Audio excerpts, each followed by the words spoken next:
yung original composition ko noong March 18, 2025. The only motivation that I have is during our weakness and saddest moment in life, we should be reminded na to keep trusting in God because there is hope. He is our hope. I was weak and hurting. Parang time to time, lagi ako nasasaktan, lagi akong natatakot, napafrustrate sa sarili ko, nadidisappoint ko yung sarili ko. And I had a heartfelt conversation with my papa and Kuya Renz. May isa silang sinabi sa akin na nakapaggaan ng loob ko.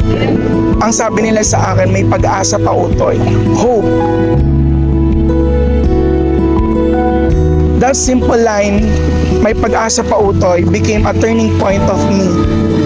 I realized na kahit mahina ako, kahit malungkot ako, kahit natatakot ako, kahit nadidisappoint ako sa sarili ko, God is still with me.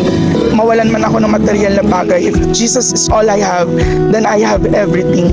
That's why I wrote this song to motivate and encourage every one of you na makakarinig ng kantang ito, that no matter how heavy life gets, there is always hope in the Lord. Together with the praise and worship team, we want to introduce a song that is very close to my heart. You are my hope. You are my hope. You are my hope, Jesus.